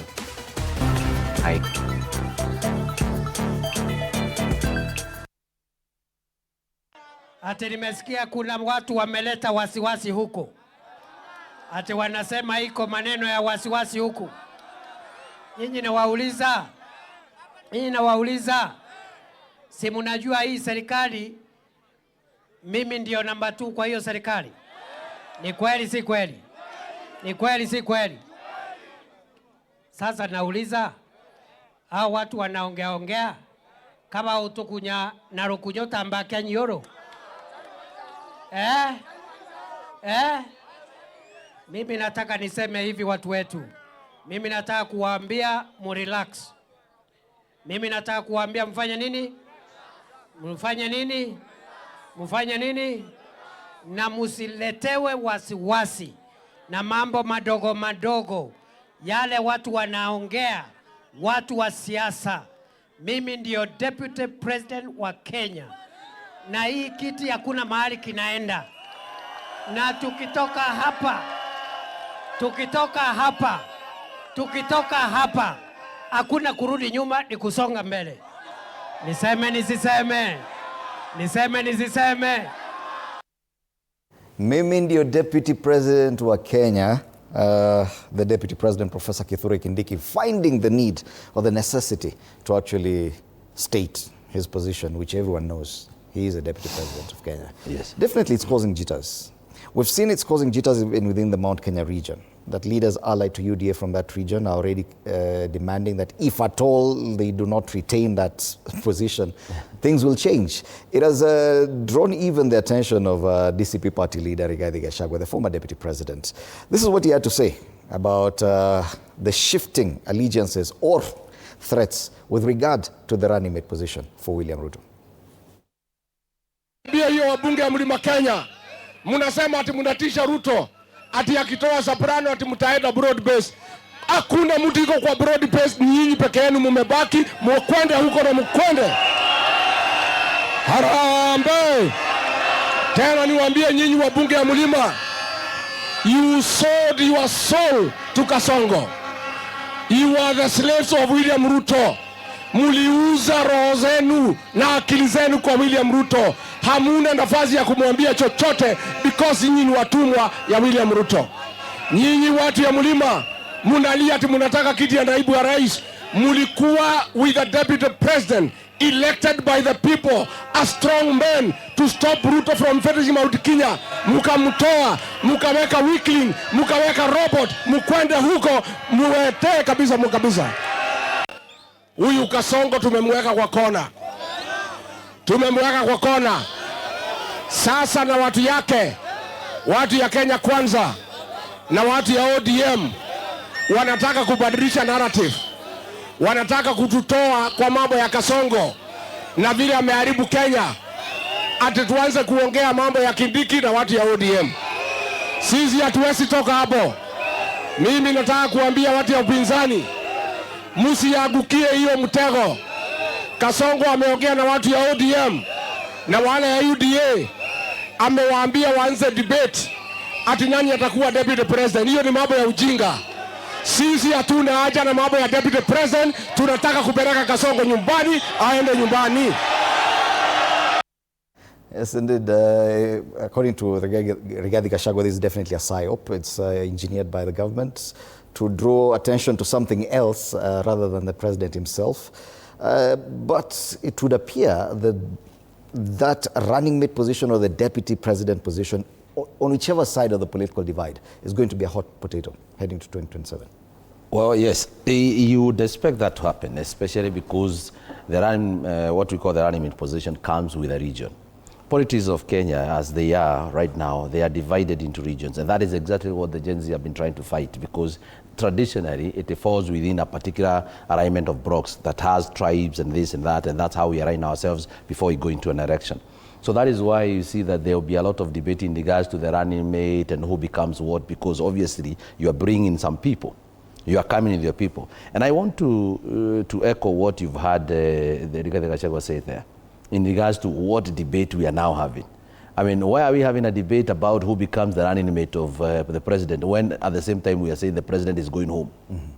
It is irrelevant to know who becomes his running mate if both of them are still going to go home anyway. Because there's no running mate who is going to be elected if your president did not attain enough votes to be elected as a leader. And people need to understand how the mountain operates. I mean, the people of the mountain do not necessarily follow someone. If you listen to what he is saying, he's talking how the people are saying. That's why you see even the DCP party in the Kuskiza ground. Because the people of the mountain actually shapes the narrative on how their leaders are supposed to behave. When you hear these leaders who are with UDA right now being told that they cannot come and purport to be moving out of government, to go where? They have nowhere to go. All these people will be swept away in 2027. They will lose their votes. I mean, their seats. I can tell you that for sure. The mountain people are very unforgiving when it comes to you doing what they do not like. Mm-hmm. Because apparently they understand one thing very clearly, why they elect you. You are their representative. They are the one who elected you. And when this particular thing that brought a lot of issues, the impeachment of the Rigathi Gachagua came, actually there was a public participation that was conducted by Parliament. And if you remember clearly, 99% of the people from the mountain said, we do not want him impeached. That means they were not ready to come and welcome Kindiki as their option. But the theatrics had started earlier. It started in Panari Hotel in Nyahururu, where a section of people came together and said, now we will not be receiving our issues, or we will not be channeling our demands to the government through Rigathi Gachagua, or be channeling our demands, our needs in the government through Kindiki. He was the interior minister at that particular moment. So Ruto was preparing. He was preparing the ground and everything for what he wanted to do to impeach him. Apparently that is exactly what is happening here. When you hear the theatrics of who is becoming the deputy, he is preparing the ground again for the unlikely, for the eventuality that he may not as well dictate. Because if ODM comes with a demand on the paper, and they say that they want the seat of the deputy president, what's going to happen? Mm-hmm. What is he going to tell them? The constitution does not allow you to elect two. You cannot have two running mates. Mm-hmm. He's going to have one. And that's why you hear even Kindiki himself is talking. Why is Kindiki talking? He knows there's something happening. And if you hear, when you see in smoke somewhere, there is fire. Yes. There is absolutely no way. Don't you think that President William Ruto has managed somewhat in his first term as president to ensure that there's debate around the deputy president's position? by impeaching his deputy, now by talking about possibility about a change in running mate. He even suggested the next running mate should be female. He has managed somewhat to ensure that there's a lot of debate around the deputy president's position. Do you think that, yes, Rigathi Gachagua is right, that the president is drawing attention away from the presidency? Absolutely. Because when he went, he met his people, I mean, the people at the State House the other day, he told them that the only sure thing they have in these negotiations that are happening is the chief of the president. Hiyo hakuna mahali inaenda. What does that mean? Or any other thing you see, he's trying to remove the attention. And you know, we are dealing with a very smart guy. I mean, everybody knows that you cannot get to the level he is right now if you do not have something in between. And he's a smart person. So he understands that the perception and the narrative that is happening right now of one term and we want to send you home has actually gone for far too long than they expected. If you listen to what they say, they would even come and tell you, oh, this thing about Sifuna haitaenda mbali sana, it will only go for 1, 2, 3 months. That's what they said when they impeached Rigathi Gachagua. They even told us that within 1 month, he would have been forgotten. He has been on the news headlines since the day he was impeached to yesterday. Yesterday, he was still there. Everybody followed to know what he is saying because he became the voice of the people. He chose to become the voice of the people because of there was nobody to speak on behalf of the people. And you understand that Kenyans have got their own say. And you know what they are saying. They are not happy with this, they're not happy with that. Who is there to actually pronounce it? Who is there to actually say, this is what we want? Now we are getting into 2027. It is important to shape the narrative and try and play around with perception of how people think and how the debate are shaped and how the conversation are happening, especially now. Because if the conversation of sending you home continues up to mid of this year, then that means you're going home. Yes. For the deputy president to come and declare that he is deputy president, that means something. If you are a lawyer, you don't keep saying I am a lawyer. We know you're a lawyer. It means that he understands that that position is under threat. Do you think that that also plays to President William Ruto's hands, that he'd want everyone around him a bit uncomfortable and not so sure of their position so that they can declare their allegiance to him? No, I don't think so. My view is that Professor Kindiki was speaking to his constituents, and in politics, you must continuously communicate to your constituency. You must continuously give assurance. You must continuously, clarify for them the position in an environment that has very many voices, speaking. And in my view, I do not see a threat to Professor Kindiki's position. I mean, as I said earlier on, you don't fix it unless it is broken. And Professor Kindiki has done a sterling job compared... Isn't it already broken? Compared to, the mess that was there in terms of the impeached deputy president that would be pulling, away from what the president was saying and was not able to represent government positions in various things. So it presented a government that appeared disorganized. In this case, we have a deputy president who has the confidence of the president, a deputy president who has demonstrated his capability through the leadership of the various cabinet committees, that is capable of, helping the president in managing the cabinet and managing the government, and a deputy president that is able to articulate government positions quite well and unite the country, and a deputy president that has refused to be invited into, looking like he represents an ethnic entity, but rather pushing a national outlook. In my view, that, as I said, that ultimately the coalition partners, they have not even started the active negotiations.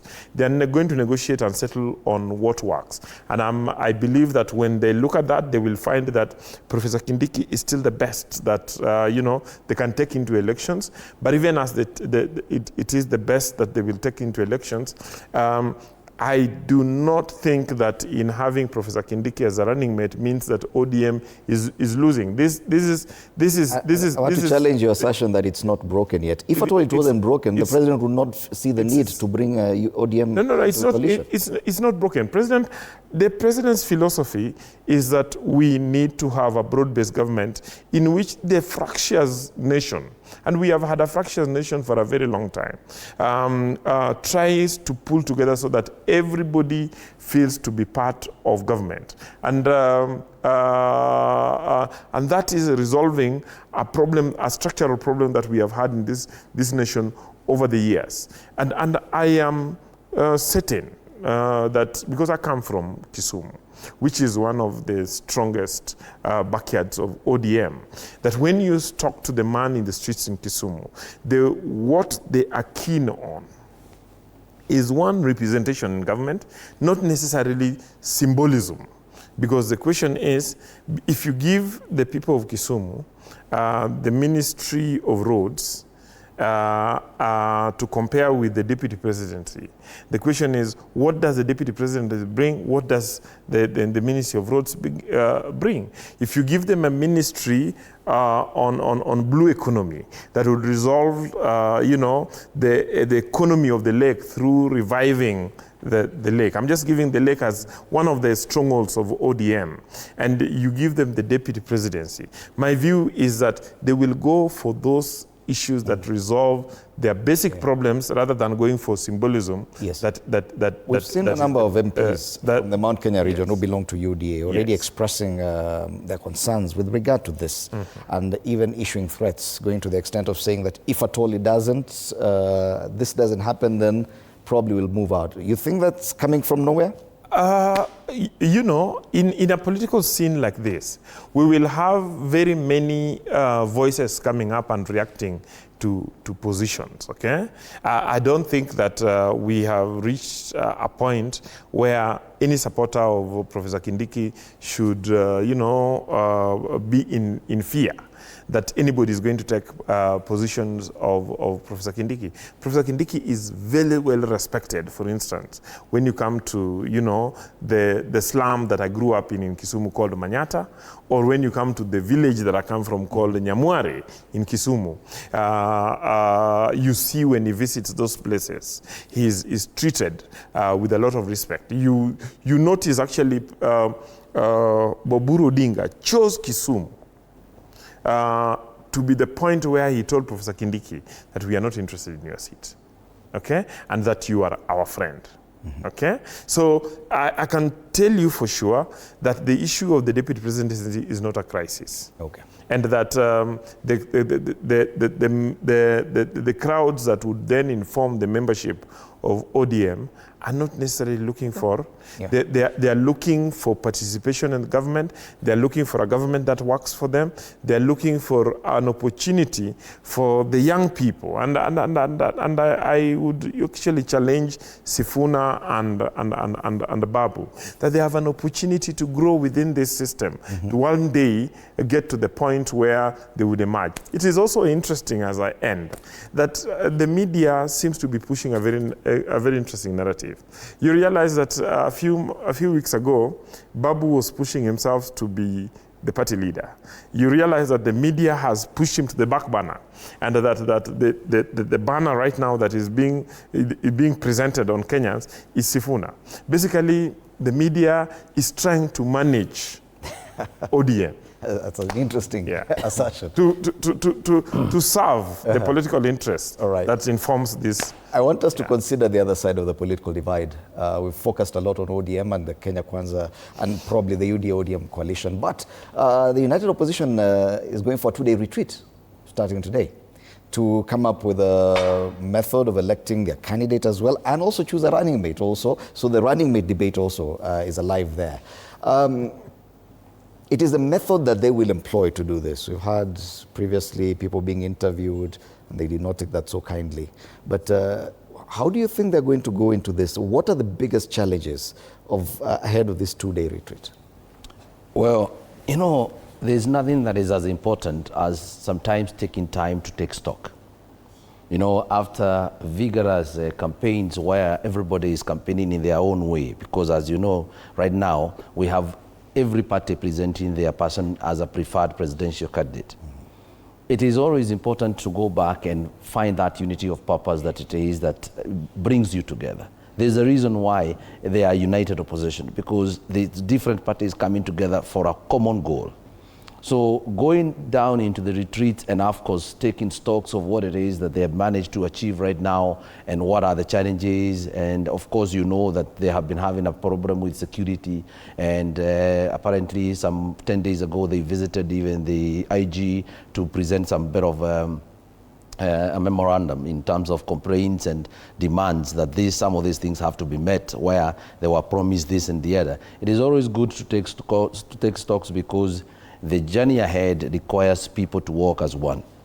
So they need to actually sit down and ask themselves questions whether there's something they're doing right, whether there's something they're not doing right, and where they need to correct. And most importantly, as you rightly put it, they also need to find how they are going to actually arrive into a common, presidential candidate, because everybody would want to be named as one.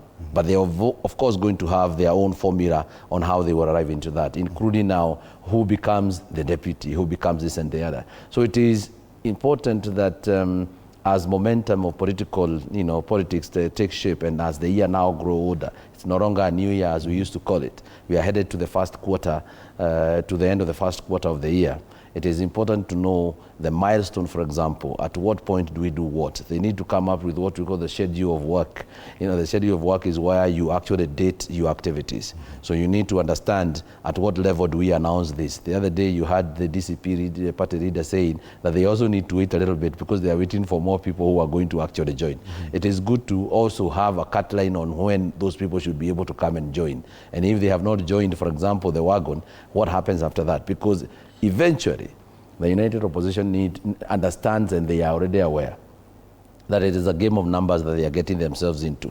So you better grab that calculator and start knowing where you're getting your votes from. Otherwise, a sitting president requires not just numbers, but good numbers together. Okay. So it is a responsibility they have to ensure that those numbers are there, and you cannot achieve those numbers if you are not united as you proclaim to be. They also must be watching what's happening in ODM, and with this new faction that's rising and creating excitement around the country, this is something that they would want a hand into as well. Do you think that will be part of the conversation, how to attract probably the likes of Sifuna, Babu Owino and James Orengo to their side? Absolutely. If that happens, it's a big win for the united opposition, and you're aware of that, because they don't come empty-handed, as maybe the other faction would want to purport it.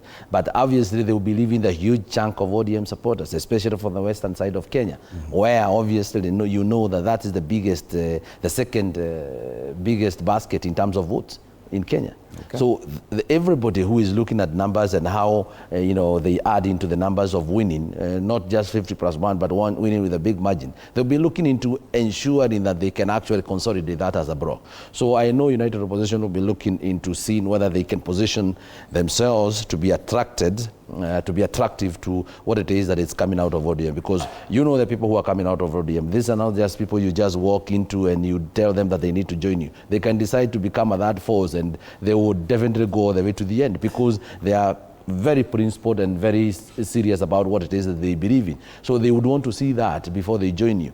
And maybe probably that will call for some bit of housekeeping kidogo in terms of a united opposition, and position themselves in a manner that they can attract that particular function that is coming out of ODM. So I believe, yes, it is a function that I would want to see joining the united opposition. I know they are saying one term, but saying one term doesn't necessarily mean that we are going to go into an election together. So they can actually present themselves, and they have all the qualifications that they can produce one of theirs to be actually a potential candidate. So it will be the job, it will be the task of the united opposition principles to be able to convince those ones that are coming out of ODM, because we can clearly tell they are not going to join. Right. There is absolutely no way they will change their tune and say two term. They will continue saying one term all the way to the end. And as that particular function divide, it is going to be such a huge win for the united opposition if that particular function becomes part of the united opposition and present themselves as the competition that William Ruto is going to face. Finally, final words, Wakili. More chance of one term, a bigger percentage now of the political divide saying one term, more than it was a few weeks back. Final comment. No, I don't think the united opposition is going to get anywhere. They have not gotten anywhere. There's been a lot of noise about them uniting. Almost 2 years down the road, it has not turned into anything. There is no discipline amongst themselves so that they speak one language and come together. They are not capable of choosing a leader. They have there is no philosophy. There's no ideology. There is no, program that they represent that they would say is uniting them. And you see, you cannot add 0 plus 0 and get 10.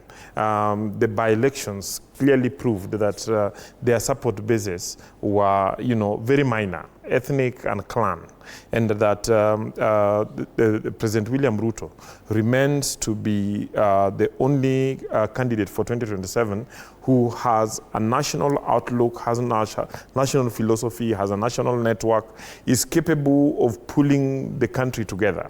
So my view is that the united opposition will continue in their aspirations to try and come together. They will not come together. And even if they were to come together, the numbers that they can pull is not enough to defeat President William Ruto, because they tried it in the by-elections, and the results was that they lost in all parliamentary elections, and the majority of them just won small MCA seats in their strongholds, apart from certain outliners. That's all. All right. Thank you. Wakili Joshua Nyamuri, asante sana for your time at TV47. And Ikuwa Ambote, political analyst, our panelists this morning, as we took a look at the headlines. Starving amid plenty is a big headline on the front page of the Daily Nation. Matters to do with the ongoing drought crisis and the issue of starvation, and they draw the parallels between what's happening with the glut, some products in some areas in Kenya, while others sleep hungry. But the big conversation is about what's happening in the Orange Democratic Movement, with this new faction led by Edwin Sifuna gaining a lot of traction. So Orange showdown on the top strip of the Daily Nation. We have the same story here on the front page of Star.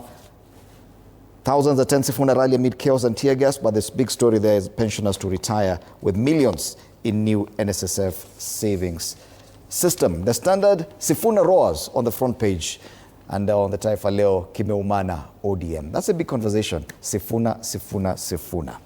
Well, thank you so much, and the conversation continues online on that question that we'd asked you. TV47 YouTube, TV47 Kenya on YouTube, on Facebook, and TV47 Digital on X.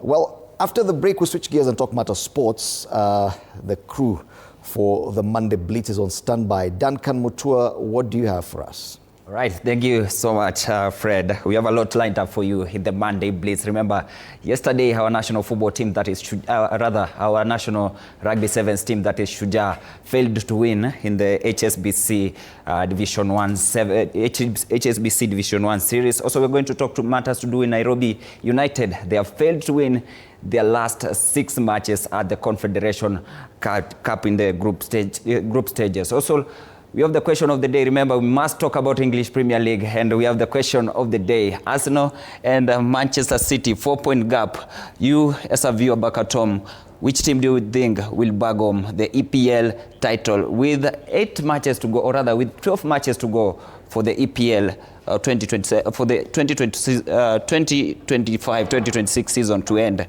Which team do you think will bag the EPL title? Fred, I don't know where you're sitting right now. Which team do you think will win at the end of the season? Well, I'm a confessed Arsenal fan. I do hope we actually lift the league title this year. It's not going to be easy, but yes, I'm rooting for Arsenal all the way. All right. Remember, it's a four-point gap, and we have seen them blowing. We have seen them blowing the lead. I hope what I about last season, Fred. Also, Fred, and the viewer back at home, you can engage with us on our social media platform at TV47 News on X, at TV47 Kenya on Facebook, also on YouTube. We are also live on YouTube. Question of the day is on our social media platform. Fred, back to you. All right. Yes, indeed. Monday Blitz coming up after the break. This side of the studio, we have already done with our conversation. This being Monday, of course, we'll continue with our conversation. All right, so the question now is on sports, with a 4-point gap between Arsenal and Citizen and Manchester City. Who will bag home the EPL title? Matters Sports there on the front page. Continue engaging with us on all our social media pages, TV47 Digital on X, TV47 Kenya on Facebook and on YouTube. And you can also tag us on this conversation, especially on Arsenal. I will definitely contribute. My handle is at Freddy Ndemuni. My handle is at _Dida. That conversation about Sifuna means I'm still interested about it. Do you think that crowd will translate into votes come 2027? Something to simply probe, because the Gen Zs were quite happy this weekend. Yes. I saw them at the rugby event chanting Sifuna, Sifuna. Yes. Will that really translate, or will they convert that kind of excitement into a proper voting block come next year? Talk to us. Talk to us. See you tomorrow. Bye-bye.